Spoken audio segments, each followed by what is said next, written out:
Olá! Hoje a gente vai mergulhar em algumas ideias assim bem instigantes do Zygmunt Bauman, especialmente do livro mais famoso dele, né, Modernidade Líquida. Bauman foi um sociólogo polonês super influente que ajudou muito a gente a entender as mudanças do nosso tempo. Exato. E a grande sacada do Bauman nesse livro, eu acho, é diagnosticar uma transformação profunda na sociedade. Ele argumenta que a gente saiu de uma modernidade que ele chama de sólida, sabe? Com estruturas mais fixas, duradouras, para entrar numa fase líquida. Líquida. É marcada pela fluidez, pela incerteza constante e por essa sensação de que tudo é meio temporário, passageiro. E é justamente isso que a gente quer investigar hoje, né, usando os trechos que a gente separou. Como essa tal liquidez impacta a nossa vida, nossos relacionamentos, o trabalho, a nossa identidade, até a forma como a gente percebe o tempo, o espaço. Vamos tentar desvendar juntos o que o Bauman quis dizer com essa metáfora que é bem poderosa, né?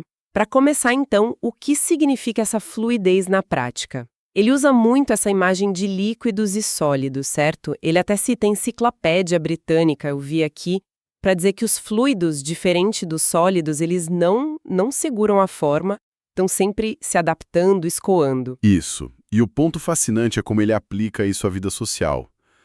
Pensa nos sólidos. Eles representam estabilidade, coisas que duram, que prendem o tempo, sabe? E definem lugares. Já os líquidos são o oposto total. Eles não se fixam, eles contornam obstáculos, estão sempre em movimento. Uhum. Para os líquidos, o tempo é mais importante que o espaço, que eles ocupam só de passagem, momentaneamente. Descrever um líquido é como tirar uma foto instantânea, né? Aquela descrição vale só para aquele momento específico. Entendi. Então é como se tudo estivesse mais leve, talvez mais rápido, mas ao mesmo tempo mais instável, meio que escorrendo pelas mãos. Parece que essa é a imagem central para descrever a nossa época, né? Ok, mas como era antes dessa liquidez toda? Como era essa tal modernidade sólida que ele fala? Dalman menciona, por exemplo, o panóptico. O que era isso mesmo? Sim, só para a gente lembrar. Ah, o panóptico. Era um modelo de prisão, né? Idealizado pelo Jeremy Bentham, com uma torre central de vigilância. A ideia era que os prisioneiros, sem saber exatamente quando estavam sendo vigiados, acabariam se comportando como se estivessem o tempo todo. Bauman usa isso como um símbolo de uma era onde o controle era mais direto, mais espacializado. Chefes e subordinados, por exemplo, ficavam meio presos ali no mesmo espaço físico, numa rotina. Tinha uma estrutura mais visível, mais sólida, né? E essa rotina, pelo que eu entendi dos trechos, tinha um lado bom e um ruim. Sim, como aponta o Richard Sennett, que o Bauman cita bastante. A rotina podia ser limitadora, claro, até meio degradante para alguns trabalhos, mas, por outro lado, ela também oferecia uma certa proteção, uma previsibilidade. Sennett argumenta que uma vida sem hábitos, só no impulso do momento, seria meio vazia de sentido. A modernidade sólida, mesmo quando rompeu com tradições antigas, ainda buscava criar novas certezas, novas rotinas. Era uma busca por solidez. E na modernidade líquida, o que acontece com essas estruturas todas? Bauman fala em categorias zumbi, instituições zumbi. Nossa, só meio filme de terror. É uma imagem forte, né? Ele pega esse conceito emprestado do Ulrich Beck. São coisas como família, classe social, vizinhança, estruturas que ainda existem formalmente, sabe? Tem nome, a gente ainda fala delas. Mas elas perderam muito do significado original, do poder que tinham antes. Estão, como ele diz, mortas e ainda vivas. Como zumbis mesmo, assombrando um cenário onde as velhas certezas meio que derreteram. E com essas estruturas meio zumbis, parece que a responsabilidade toda cai no colo do indivíduo. É isso? É daí que vem a tal individualização? Exatamente, mas é uma individualização, assim, diferente daquela ideia antiga, sabe? Não é mais só se libertar de amarras para encontrar seu lugar no mundo. Como Beck também aponta, e Bauman reforça, não existem mais lugares seguros garantidos para essa reacomodação. O Bauman descreve como um jogo de cadeiras musicais. Tá todo mundo correndo, tentando achar um lugar, mas sem garantia nenhuma de que vai ter cadeira para todo mundo ou de que o lugar que você achar vai ser permanente. A gente se torna indivíduos por fatalidade, ele disse. É mais uma condição imposta do que uma escolha livre.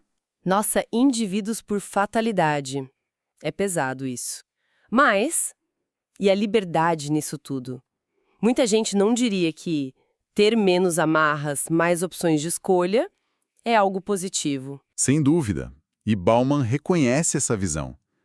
Ele cita pensadores mais libertários que celebram justamente essa autonomia, a responsabilidade individual.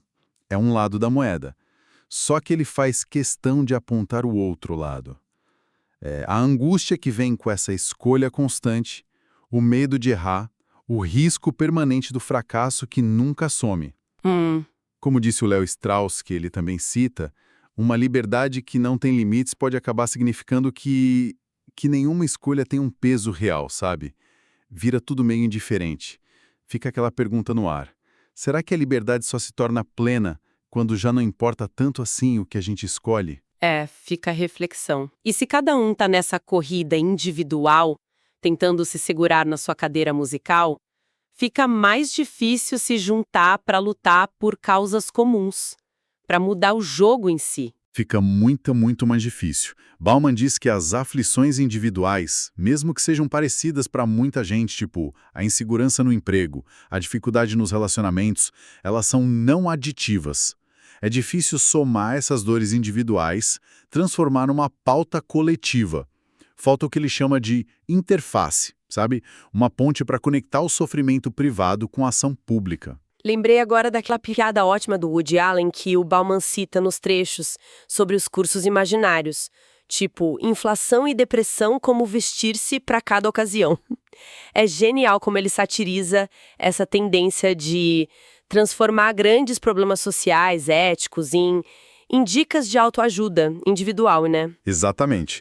É a captura do problema coletivo pela lógica individualista. Falando nisso, em público e privado, Bauman aponta uma inversão interessante. Ele diz que antes, o público meio de colonizava o privado, mas agora é o contrário que acontece. Como assim? Na prática, o que ele quer dizer é que o espaço que deveria ser de debate público sobre questões que afetam todo mundo acaba sendo invadido por preocupações e curiosidades da esfera privada. O tal do interesse público vira a fofoca sobre a vida pessoal de celebridades, de políticos. As confissões íntimas, tipo nos talk shows que ele analisa bastante, viram o prato principal da conversa pública. E as questões realmente públicas, mais complexas, que não cabem nesse formato de drama pessoal, o que acontece com elas? Essas ficam de lado, né? Parecem complexas demais ou chatas. O espaço público perde a sua função principal, que seria a de ser uma arena para a gente discutir e tentar resolver problemas coletivos. Cada um meio que projeta suas angústias numa tela gigante, mas isso não as torna coletivas de verdade, só as expõe. E a própria civilidade que o Sennett define como a arte de conviver com as diferenças no espaço público, ela se perde quando esse espaço vira só um palco pro eu. Entendi. É como se a praça pública virasse um grande reality show e a política de verdade, a discussão séria, ficasse nos bastidores ou nem acontecesse mais. E como criticar isso? Como furar essa bolha se tudo vira espetáculo? Parece difícil. É um desafio enorme. Bauman lembra o Adorno e a famosa alegoria da caverna de Platão, né? Como é que aquele que saiu da caverna e viu a luz, a verdade, o conhecimento crítico, consegue comunicar isso para quem continua lá dentro, acostumado só com as sombras, com o senso comum, com o cotidiano. Conhecimento real, crítica profunda. Não dá para simplificar demais sem perder a essência, sem virar só mais uma opinião no meio de tantos. Mudando um pouquinho de assunto, mas ainda falando sobre controle e visões de mundo, Bauman compara duas distopias bem famosas.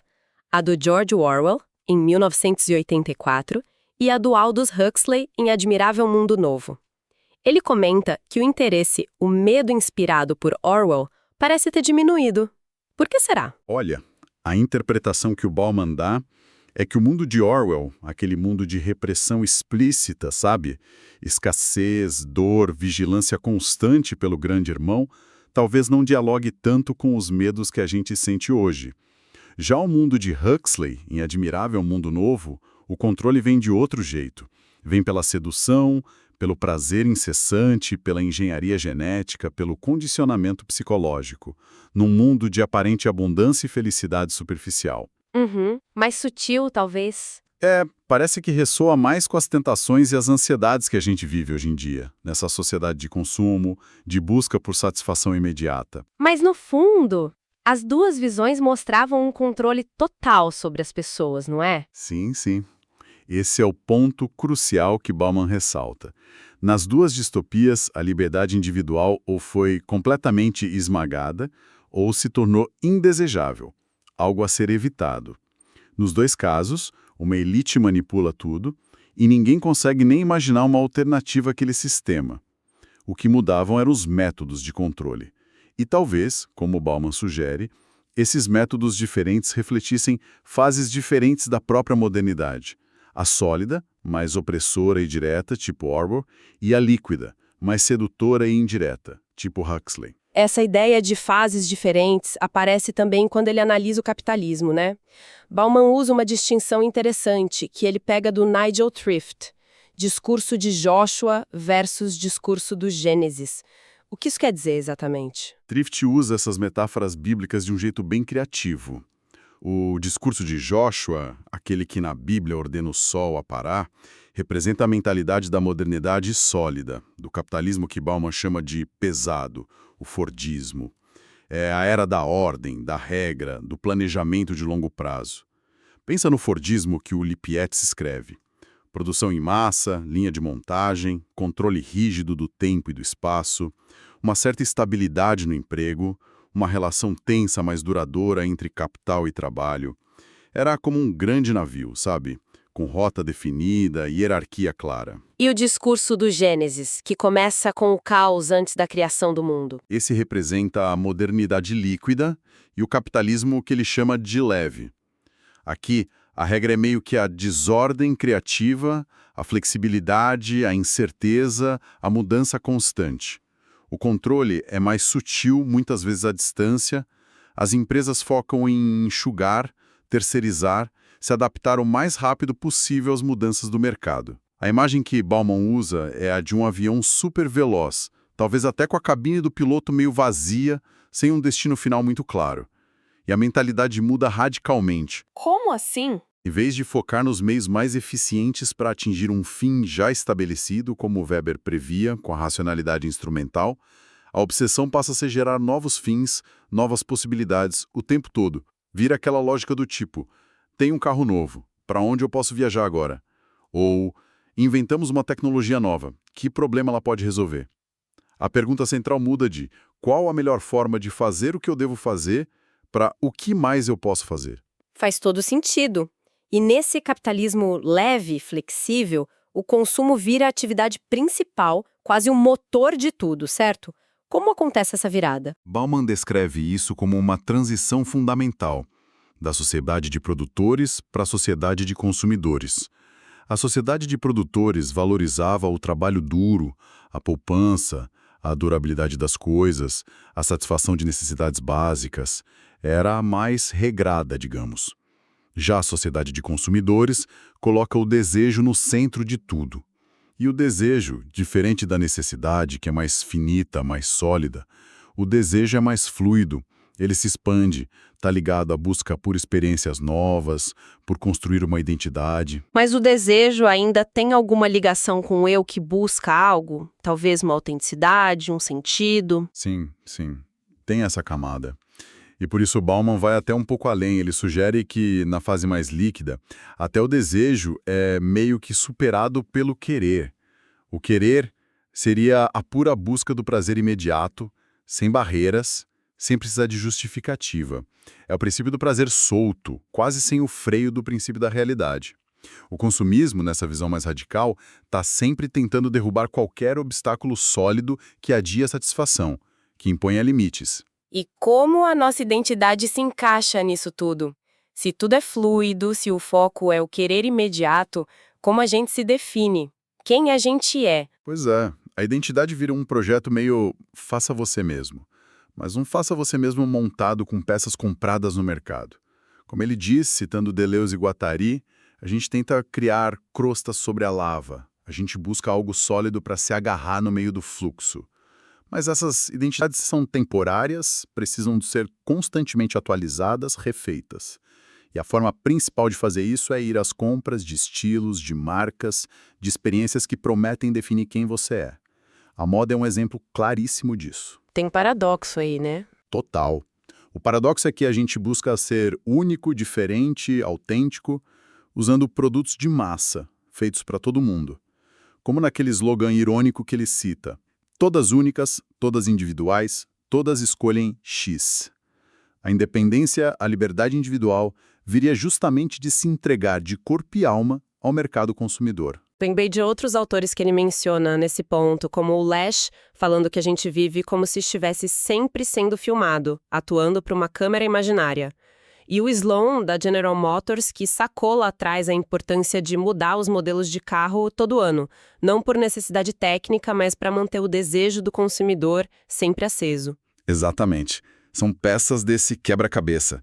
E o Seabrook, outro autor citado, diz algo forte, que as pessoas foram meio que entregues aos bens, foram reformuladas para se encaixar nas mercadorias disponíveis. A própria busca pela autenticidade se torna suspeita nesse contexto. Aquela sociedade da entrevista, dos talk shows, cria um eu fabricado para exibição pública. A gente vive, como diz a Ferguson, na idade do glamour, onde a aparência é a única realidade que conta. E o corpo nisso tudo? Imagino que ele não escape dessa lógica. De jeito nenhum. O corpo é central. Bauman aponta uma mudança crucial aqui, da preocupação mais tradicional com a saúde, que era uma norma mais ou menos definida, um estado a ser alcançado e mantido, para a obsessão com a aptidão, o fitness. E o fitness é diferente. É um ideal elástico, né? Você sempre pode estar mais em forma. Sempre tem algo a melhorar. Nunca se alcança de verdade o ponto final. Isso gera uma ansiedade constante, uma insatisfação permanente.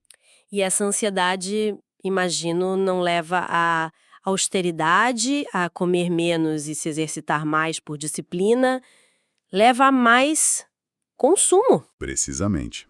Essa é a sacada. Não leva necessariamente à disciplina e à privação no sentido antigo, mas sim a comprar mais.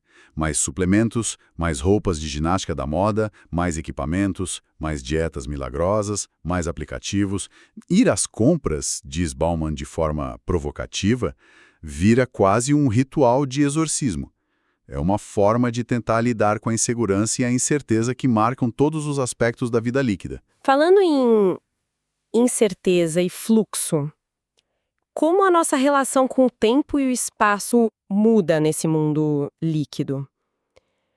Lembra daquele exemplo de antigamente que a gente media a distância em tempo de caminhada?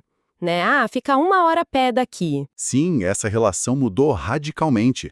A modernidade sólida, segundo Bauman, nasceu justamente da emancipação do tempo em relação ao espaço. O tempo virou uma ferramenta para conquistar o espaço. Pensa nas frases clássicas como tempo é dinheiro ou em todas as inovações tecnológicas, trem, carro, avião, que tinham como objetivo principal viajar mais rápido, encurtar distâncias. Acelerar era a chave para controlar mais espaço para gerar mais valor econômico. E agora, na era do software, da internet, da comunicação instantânea, o que acontece? Agora, o tempo se comprime ao ponto da instantaneidade. A eficácia do tempo como meio de vencer o espaço se aproxima do infinito. Mandar um e-mail para o outro lado do mundo leva nada. E o paradoxo, diz Bauman, é que isso acaba desvalorizando o próprio espaço. Se a gente pode acessar qualquer lugar, qualquer informação, em tempo nenhum, como ele diz, então nenhum lugar se torna realmente especial ou insubstituível. Não há mais urgência em ir até lá ou garantir o acesso físico. E a durabilidade? A permanência? Perdem valor também. Se tudo é instantâneo, a ideia de construir algo para a eternidade, de deixar um legado duradouro, parece fora de moda talvez. O exemplo que o Sennett dá sobre o Bill Gates, que o Bauman retoma, é interessante. Um foco imenso na intensidade da tarefa imediata, no projeto de curto prazo, mas um certo desinteresse pela duração, pelo legado de longo prazo. As consequências culturais e éticas disso parecem enormes. Uma cultura do agora, que é indiferente ao passado e meio descrente em relação ao futuro. É o que o Bauman sugere, sim. Ele cita o Guy Debord, que disse algo como: os homens se parecem mais com seus tempos do que com seus pais. É uma imagem forte dessa ruptura com a continuidade. Vivemos num presente meio que contínuo, que esquece rápido o passado e não consegue ou não quer planejar muito o futuro. A instabilidade de tudo, empregos, relacionamentos, projetos, torna qualquer cálculo de longo prazo muito arriscado, ou simplesmente irrelevante para muita gente. A vida acaba sendo fatiada em episódios, em experiências desconectadas. O próprio trabalho pode ser visto mais como uma experiência estética, avaliada pelo prazer ou desafio imediato, do que por sua contribuição duradoura para a sociedade ou para a vida de alguém. E com tudo tão fluido, tão individualizado, tão focado no instante, onde fica a comunidade? Como a gente se relaciona com os outros nesse cenário? Bauman fala muito do medo que toma conta das cidades. Sim, essa percepção de insegurança, a política do medo cotidiano que a Sharon Zukin descreve, ela leva a uma busca desesperada por proteção e, consequentemente, por segregação. Condomínios fechados, muros cada vez mais altos, câmeras por toda parte. A gente acaba criando espaços pensados justamente para evitar o encontro com o estranho, com o diferente. Isso é irônico porque, como Sennett argumenta, a essência da vida urbana é justamente essa possibilidade do encontro inesperado com estranhos. E os espaços que deveriam ser de encontro? Praças, shoppings, centros culturais. Eles falham nessa função? Bauman argumenta que muitos desses espaços se tornaram o que ele chama de públicos, mas não civis. Eles se encaixam em duas categorias principais. Ou são espaços interditórios, como certas áreas modernas e meio frias das cidades, que até impressionam pela arquitetura, mas não convidam ninguém a ficar, a interagir, são meio inóspitos, ou são os espaços de consumo, como os shoppings. Eles até reúnem muitas pessoas, mas principalmente para atividades individuais, comprar, comer e ir ao cinema. Sem estimular uma interação real, uma conversa, um debate. São os não-lugares que o Markel Jed descreveu, espaços de passagem, que não criam laços, não constroem identidade coletiva e nem ensinam as habilidades da convivência, da civilidade. E quando o encontro com o diferente é inevitável, fora desses espaços controlados, como a gente reage? Bauman usa duas estratégias que ele pega emprestadas do antropólogo Levi Strauss para descrever nossas reações mais comuns. Uma é a estratégia émica, que é basicamente expulsar, isolar, construir muros físicos ou simbólicos contra o diferente. Pensa na xenofobia, nos discursos de nós contra eles, ou mesmo na arquitetura defensiva dos espaços exclusivos. A outra é a estratégia fágica, que significa devorar, assimilar o diferente. É tentar torná-lo igual a nós, apagar as suas particularidades, seja através de políticas culturais assimilacionistas ou pela própria padronização imposta pelo consumo global. As duas evitam o confronto real com a diferença, né? Exatamente. As duas, no fundo, evitam o verdadeiro desafio, que seria aprender a conviver com a diferença, a negociar, a construir algo juntos, apesar das divergências. Aquele conselho que a gente dava para as crianças, não fale com estranhos, acaba virando, de forma preocupante, uma regra de vida para os adultos também. Mas e aqueles movimentos que a gente vê hoje buscando resgatar comunidades, tradições, raízes? Isso não seria uma reação positiva a essa liquidez toda? Uma busca por solidez? Com certeza, é uma resposta. É uma busca legítima por segurança, por pertencimento, nesse mundo que parece tão incerto e ameaçador. O problema, e Bauman alerta muito para isso, é que muitas vezes essas comunidades que se dizem inclusivas só funcionam porque definem claramente quem está fora, quem é o outro a ser excluído ou até demonizado. A identidade do grupo se fortalece justamente na oposição ao inimigo comum, que pode ser real ou completamente fabricado. E aí a linha entre o patriotismo, o amor ao próprio grupo, e o nacionalismo agressivo, o ódio ou desprezo pelo outro grupo, fica muito tênue. Essas comunidades podem acabar usando aquelas mesmas estratégias de expulsão ou assimilação forçada contra quem é visto como ameaça. Entendi. Ele também fala de um outro tipo de comunidade, as comunidades de carnaval ou cloakroom communities. O que seria isso? Parece mais leve. São bem diferentes.